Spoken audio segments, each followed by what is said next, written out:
Public ba to? Paano ba setting nito? Paano ko ipa-private yung comment? First time ko mag-live eh. As in. So, pag pinindot ko tong tao, uy, merong invite ng guest. Ano yun? Pwede ko rin i-share. Oh, check, iba na yung live, no? Iba na talaga panahon ngayon. Huli kong live mga 2018. As in. Legit. Kaya nagulat ako ngayon sa bagong itsura. Iba na talaga yung matanda. Na? Aba, pati yung boses ko, merong nakikita kung gaano kalakas. Oh. Narinig niyo ba ako? Mic test! Hello? Cool! Damn! Ayos pala ito eh. Woo! O sige, hintay tayo mga 5 minutes ha. Tingnan natin, hintayin natin yung mga nag-alarm. Mga umiglip muna, antok, galing sa work. Pero dahil syempre mausang sila, hintayin nila yung 12:30 ko. On time ba ako? On time?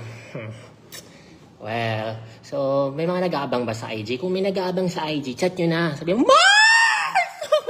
Si Sia nasa Facebook pala! Pineke tayo! Something like that, you know? At ganun.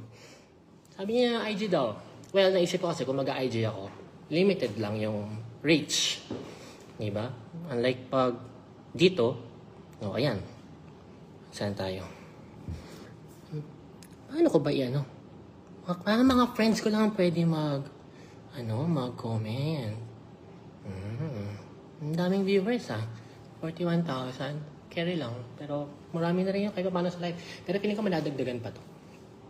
Nag-aabang yata yung iba sa IG, no? Doon sila, nakaabang sila sa IG.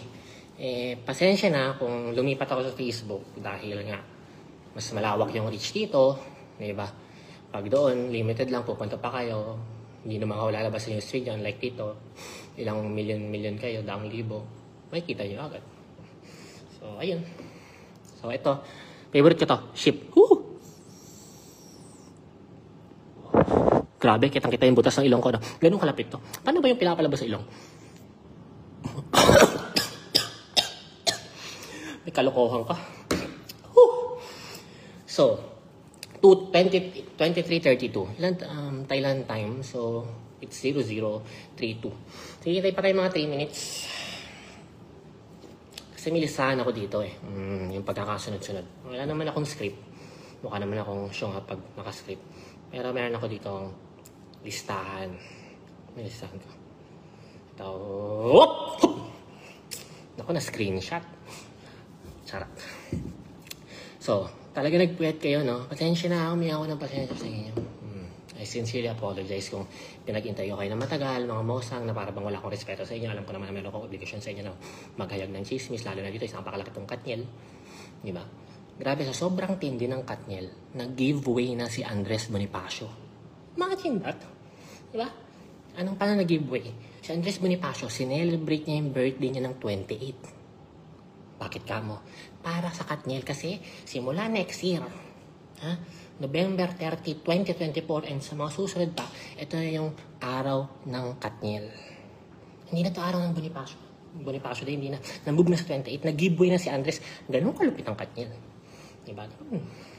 So, ina-adlib ko kayo, ha? Ina-adlib ko. 104K, konti pa to. Napakaraming mosang sa Pilipinas. Million yung mga mosang sa Pilipinas. Tapos 108K lang to. So, chill pa tayo. Imagine 3 minutes pa lang naman. Chill lang tayo. Kalma lang kayo dyan. Andrea Bonifacio. Uy, Havey, Harold, That's a nice comment. Havey. Ano siya? Witty siya. I like it. Andrea Bonifacio. Pero, may pag-uusapan ba tayong Andrea dito? Pala decision kayo, ha? Kaya ako makasuhan ako ng cyber libel. Wala tayong pag-uusapang Andrea dito. Sis, baka ibayin lang natin yung pangalan. Ano ba? Ay, wala pala akong kasama. Okay, ipakboy ulit tayo.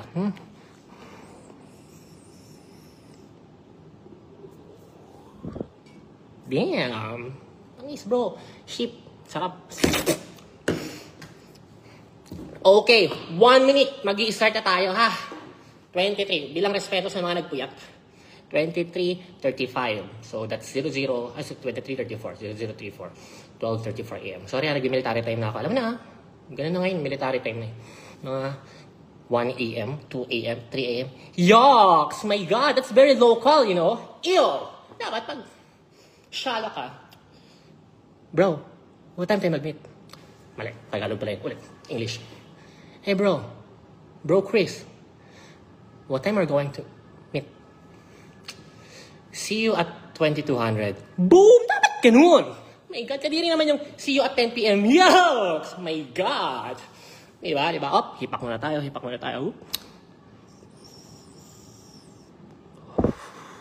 Okay, simula na. 146,000. Screenshot ko lang to. Ay, wag na kayo na mag-screenshot. Hi friends. Friends, screenshot niyo yung viewers ko, ha? Kasi ayaw ko baka magulo. Pinantay ko tayo. Nakita yung spotlight sa likod ko? Nakita niyo? Pinantay ko yung mabuti. Pinagandaan kayo. Okay, first topic. Handa na bang lahat? Kumars! Kumapit ka na! My God! Ano, nakatulog ba kagabi? Alam mo, tawang-tawa ako eh. Ay, simula na to, hoy. Baka may ginagawa pa kayo dyan. Start na to. Hindi na to ad-lib. Ulit. Alam mo, tawang-tawa ako kahapon eh. Kahapon ba? I mean, kanina, tawang-tawa ako. Binash-bash pa ako ng mga Katniel fans. Sinungaling ka naman! Scammer! May kaso ko nga sa Pilipinas, ba't kami maniniwala sa'yo? Kang scammer! Tapos bigla nag-post yung Katniel. Si Catherine na si... Nandiyan na umiyak. Katniel. Sobrang satisfying. Ang tanong ngayon, ito na ang tanong ng bayan. Siyan, paano mo ba nalaman?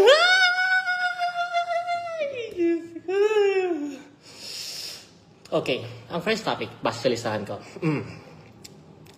Source.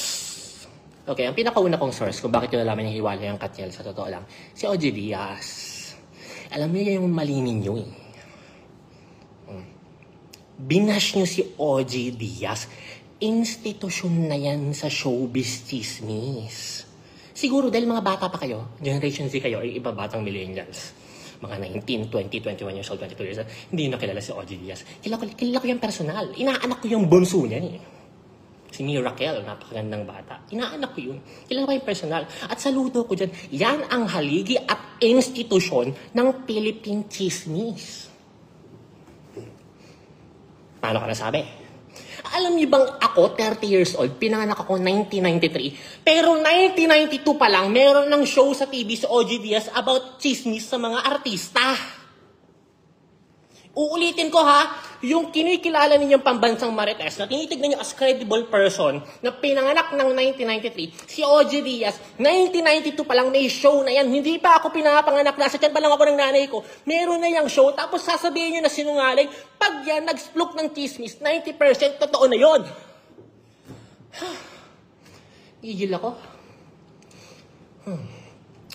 Ang kaibahan lang namin, anong kaibahan namin, OG Diaz?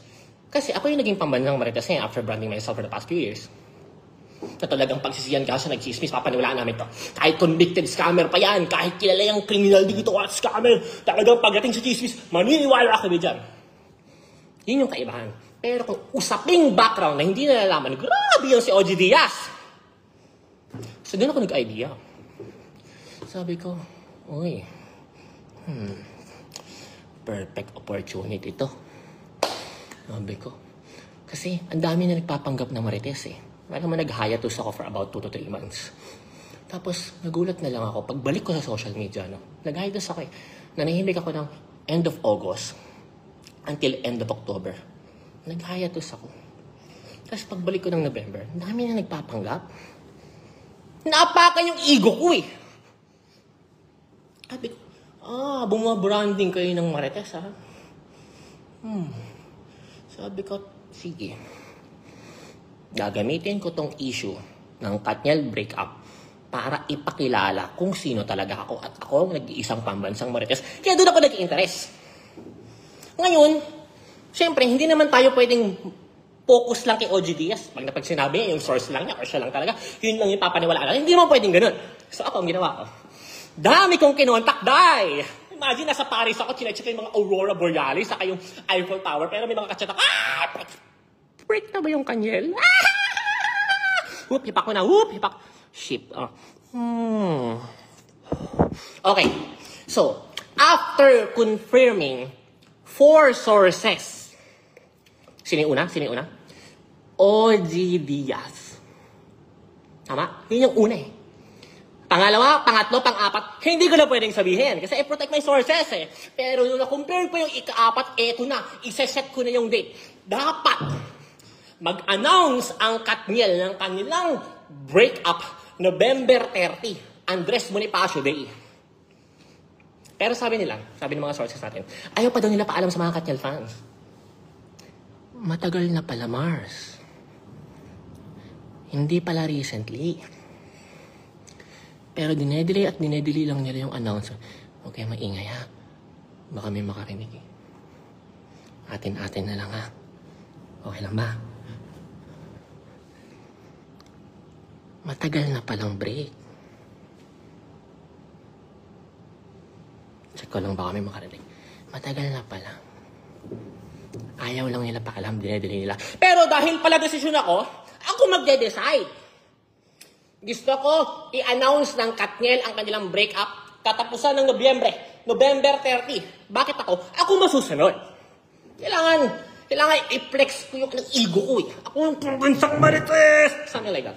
So, November 30. So, anong ginawa ko? In-announce ko midnight, November 29. In-announce ko ngayon, November 29. So, pag-announce ko ngayon ng November 29, boom! Na-pressure sila. Wala sila magawa. Kasi naniniwala sa akin lahat ng tao. So, kailangan na nila linawin once and for all. And I gave Catherine a favor. Pagod na yan. Pagod na yan sa pambababae ni ano. Pagod na yan. Sa tingin nyo, for the last 11 years, isa lang? Dami, boy. Napakarami. Dami pang naglapitan sa akin. May mga usapan pa sila, may mga picture pa sila. Ang dami. Kaya para sisihin natin yung isa sa isang breakup. Mali yun. Pagod na si Katniel. Parang putik. Ito na ako yung buong buhay ko. 11 years na to. Pag-artist ako, nakadikit na ako dito. Ilang beses na akong niloko. Ilang beses ko lang nahuli. So, may listahan na kayo. Ano ba talaga yung reason of breakup? Maliban sa pagod na, no? Maliban sa pagod na talaga si Catherine. Ito na yung gusto na nakakapit ka na ba? Ito ang ship. Oh. Boom, ship. Ito na. Ang tanong ng bayan, Sian, totoo ba yung K? Andres Brillantes? Kayo ingay ba? Atin lang baka may karinig dito na iba, di ba? At least kahit 10 lang tayo dito sa GC natin, okay lang yun.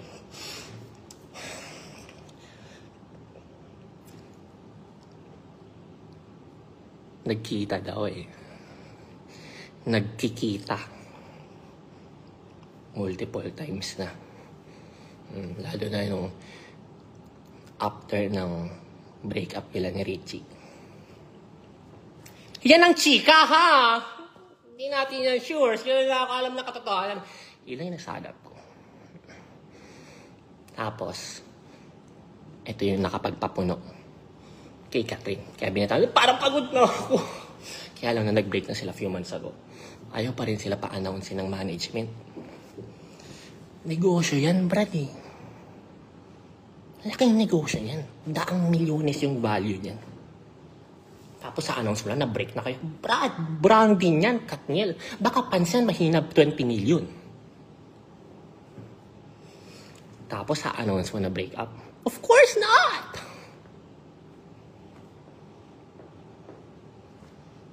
So, eto ng chika. May kakapitan ka na ba, Mars? Huwag kayo masyado maingay, baka may makarinig sa atin. Eto pa lang si Andrea. Hobby pala niya yan. Paano ko nalaman? Mars, wag ka 6 na sikat na personalidad ang nag-chat at lumapit sa akin. 6. Sa English, 6.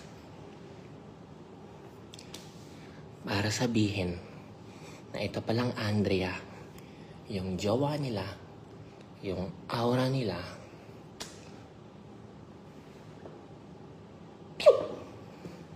no comment. Baka ma-cyber libel ako eh. Mahirap na. Total 10 lang naman tayo dito. Hilig pala niya yun. Eto pa mas matindi. Yan palang si Richie. Naririnig niyo ba ako? May mic pa. Yan palang si Richie. May una palang aura yan. Tinarget lang din niya sa PBB House pa. Oh! Oh my God! Nadulas ako. Sorry. Ang malupit dyan, sila pa yata nung set. Overlap Mars. Kaya, na nag-break na sila ng Richie. Ito na. Kuya DJ. Pew! Yan pala yan. Pero, nagulat ka, no? Nagising yung anak mo sa gilid, no? Pero, hipak muna tayo. Hindi natin pwedeng sabihin na si Andres lang ang may kasalanan sa hiwalayang ito. Dahil may posibilidad na few months ago, 3 months ago, 4 months ago, 5 months ago, 6 months ago, hindi natin alam masigurado, may hirap magbanggit dito, baka matawag tayong fake news, kung ano man yung alam natin. Basta few months ago, pwedeng break na talaga yung Katniel. At dahil nalaman ni Andres Bonifacio na break na pala at single na si Kuya DJ, eto na yan. Target. Para bang na-challenge siya. Pero crush na crush niya talaga to. Love na love niya talaga to. So, anong pinapoint out ko? Para i-rule out natin. Para i-rule out natin na ang may kasalanan sa hiwalayang ito ay si Andres Bonifacio lamang. Mali yun. That's emotional. Parang may masisi lang tayo, meron lang tayo mapagbalingan ng galit natin. Mali yun. Hindi natin masabi dahil ito talagang lalaki. Talagang mahilig talaga for the past 11 years. Image loyal lang. Kaya lang, walang natatakot na pumalag, mag-expose, i-post ng mga babae or ng mga kaibigan expose kasi gusto eh. Brad, bigating pamilya yan. Daming connection yan sa showbiz at sa mga politika. At sa politika, mga politiko. So ngayon, para i-post ko na, si ganito, dinate ako niyan. Hindi pwede, Brad. Yayariin ka niyan. Papahirapan yung buhay mo. Kaya, for the past 11 years, tumagal na mukhang loyal lang siya.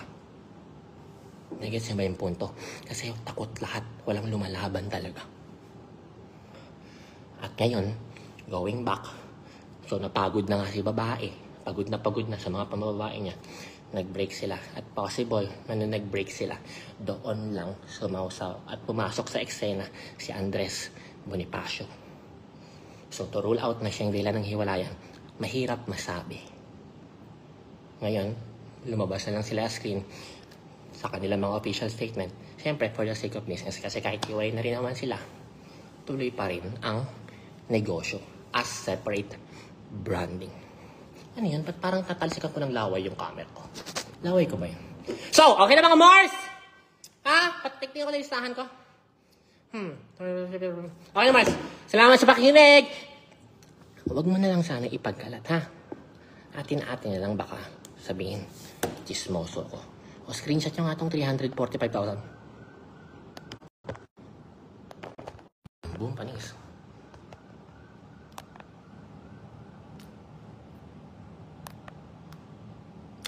Mars! Anong chika natin dyan? Bye-bye!